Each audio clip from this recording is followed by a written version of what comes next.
Es importante para los estudiosos del derecho explorar, analizar, releer la Constitución de los Estados Unidos de América porque nos permite explorar el reconocimiento de los derechos humanos que sentó las bases para que a través de sus enmiendas fueran instaurados los mismos derechos humanos para el goce de la población.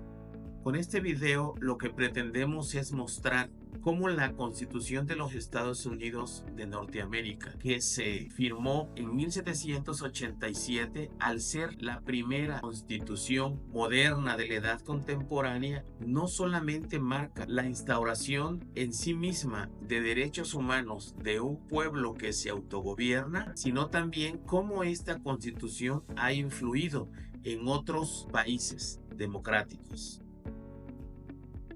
La Constitución de 1787, que se promulgó en los Estados Unidos de América y que era inicialmente para el pueblo americano que se había independizado de Inglaterra a partir de la Unión Federal de 13 colonias, influyó también en las constituciones que se fueron promulgando posteriormente en otros países. La Constitución de 1789 de Francia y las primeras constituciones, en específico la de 1824 promulgada en México. Esas constituciones muestran que la Declaración de Derechos Humanos y la implementación posterior de los mismos en el texto constitucional fueron de gran aporte para el desarrollo de los países.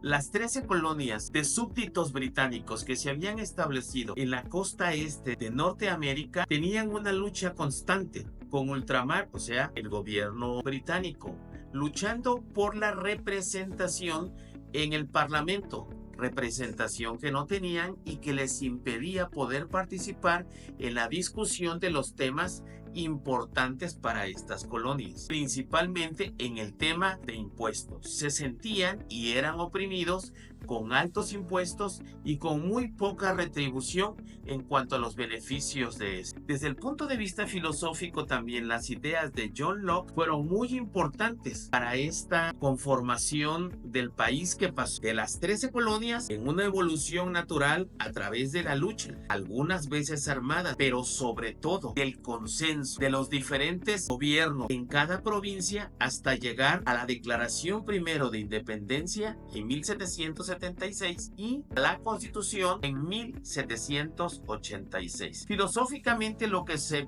buscaba era el derecho a la vida, el derecho a la libertad, entendiéndose libertad como la capacidad inherente del ser humano para autodeterminarse, poder tomar decisiones que, como dijimos, era difícil hacerlo siendo súbditos, siendo propiedad de un soberano. Y un punto importante que se toma en cuenta en esta primera constitución moderna, el derecho a la búsqueda de la felicidad, que ahora lo podríamos nosotros definir como el derecho al libre desarrollo de la personalidad. Dentro de los antecedentes de la Constitución de 1387 podemos enumerar varias acciones que fueron trascendentes para la integración de la Constitución final de los Estados Unidos mexicanos, que estableció los valores fundamentales de la misma. Una de ellas fue la Declaración de Independencia de los Estados Unidos de América en 1776, que establecía que el pueblo tiene derecho a autogobernarse, a autodefinirse, y en ellas mismas se decía que por la libertad, por el derecho a ser felices, se declaraba la independencia del gobierno británico. Otro intento en 1781 de conformar la Constitución de los Estados Unidos de América se dio también con un intento para promulgar una constitución que no logró el consenso de las 13 colonias. Ello, aunado a varios problemas que les afectaban de manera individual o colectiva, los obligó, los motivó a lograr el consenso de los derechos fundamentales que iban a regir a la sociedad americana o norteamericana, y la establecieron en la Constitución que se promulgó en 1787. como una declaración fundamental, aunque no de manera específica, de los derechos y obligaciones de los ciudadanos y de los estados. Como dato podemos dar que, a diferencia de otras constituciones que contienen decenas o centenas de artículos, la Constitución de los Estados Unidos de América solo contiene 7 artículos. Y los derechos específicos o las obligaciones específicas del Estado para determinados grupos que pudieran verse desfavorecidos o al margen del texto constitucional puedan ser tomados en cuenta. Un aspecto muy importante de los principios fundamentales que encontramos en la Constitución de 1787 es, de primer punto, la soberanía popular. El poder emana del pueblo. Y curiosamente, y adrede, la Constitución de 1787 inicia con la frase "nosotros, el pueblo de los Estados Unidos". Este principio establece una base democrática para toda la sociedad, que implica la dignidad, que ya definíamos anteriormente como la capacidad que tiene el ser humano para ser un fin en sí mismo, y eso le da derecho a la búsqueda de todos los derechos de los que puede hacer acopio, y la capacidad sobre todo de autogobernar. Recordemos que la Constitución Política de los Estados Unidos de América es la primera constitución moderna. Otro aspecto importante que establece esta Constitución y en la que los derechos humanos están inmersos es la división de poderes. Esta división de poderes, que está basada en las teorías de Montesquieu, indica que el poder no puede ejercerse de manera absoluta, que era el gran problema en los imperios europeos, el absolutismo, y que poco a poco fueron desmembrando ese poder hasta llegar por primera vez en el pueblo americano, en los norteamericanos, en el pueblo de los Estados Unidos de América, a la autodeterminación, a la gestión autónoma de los ya no llamados súbditos, sino que ahora se llaman ciudadanos. Y los 3 poderes son: poder legislativo, que es quien discute y hace las leyes; el poder ejecutivo, que es quien aplica dichas leyes; y el poder judicial, que es quien interpreta la ley cuando hay un conflicto por el cumplimiento o incumplimiento de la. Otro aspecto importante es el federalismo, que el federalismo entendido como la capacidad del pueblo en distribuir el poder. Ni el Estado federado o federal tiene todo el poder, sino que hay instancias y poder también en cada gobierno local. Es importante porque volvemos, se procura equilibrar el poder y evitar el absolutismo. Y dentro del mismo texto original de la Constitución de los Estados Unidos podemos encontrar también la prohibición de leyes que se hayan promulgado posteriormente para su aplicación anterior. El derecho a un juicio justo, este juicio que era emitido por los pares, por los jurados que eran vecinos del lugar de donde se estaba juzgando algún delito o alguna controversia.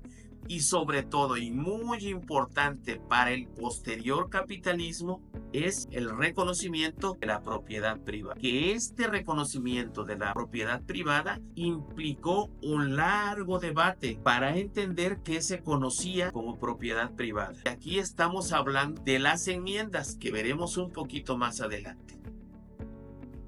Las enmiendas, mecanismos para la ampliación de derechos humanos. Habíamos platicado anteriormente sobre la inclusión de los derechos humanos o cómo los derechos humanos influyeron en la redacción de la Constitución de 1787. Pero se fue generando una serie de necesidades para hacer extensivos estos derechos humanos, no solamente a la parte de la sociedad que había participado de la redacción de la Constitución, sino que también necesitaban estas personas o parte de la sociedad marginada o que podría haberse marginada por la promulgación de la Constitución. En 1781 se implementaron las primeras enmiendas. Las primeras enmiendas que nos hacen ver que la Constitución de los Estados Unidos americanos es una Constitución flexible. Estas enmiendas garantizaban las libertades individuales y respondían a las preocupaciones de algunos gobiernos locales. ¿Como cuáles? La primera enmienda, que es ya la aplicación específica de los principios fundamentales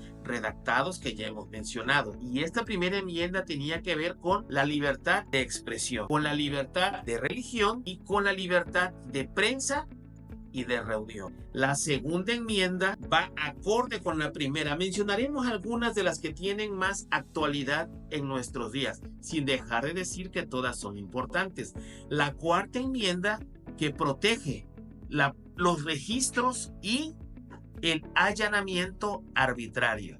Limita el poder del Estado para hacer actos de molestia a los ciudadanos. Solamente con la autorización de un juez se puede realizar. Y aquí vamos hilando cómo esta Constitución de hace más de 200 años, casi 300, nos permite ver cómo están también en las constituciones modernas. La quinta y sexta enmienda nos dan derecho a un juicio justo y al debido proceso. Y si pasamos a la octava enmienda, que fue parte de la primera Declaración de Derechos, ¿sí?, de 1791, vemos algo muy importante que en nuestra legislación, en la Constitución, está implementado: la prohibición de castigos crueles, inusuales y la aplicación de multas arbitrarias. El impacto de estas garantías que se han incluido en las enmiendas posteriores nos permiten conocer o declarar que estos derechos humanos, que para nosotros en las constituciones posteriores están incluidos, fueron muy importantes, dado que antes de esta Constitución no se llamaban derechos, sino se llamaban libertades. Hay otras enmiendas posteriores que fueron dando voz y protección a partes de la sociedad que en un inicio podrían verse excluidas o definitivamente excluidas, como las personas del sexo femenino de esa sociedad y como las personas esclavas, cuando hablábamos de propiedad, y tal vez sea motivo de otro video acerca de la esclavitud. Hasta el año de 1865 se reconoció la libertad como un derecho humano universal. También en el 1868 se promulgó la enmienda número 14, que habla de la igualdad ante la ley, que esta ley introdujo una cláusula de protección que es muy importante para los derechos civiles, que se vino a tomar en cuenta o logró su clima con la lucha de los derechos civiles de 1950-1960, de la que también podemos platicar en otra ocasión sobre este tema: el reconocimiento de los derechos civiles de los afroamericanos descendientes de los esclavos que fueron llevados a los campos del sur de Estados Unidos. Hay mucho más información que podemos dar y les invitamos a continuar viendo, escuchando y estudiando estos videos.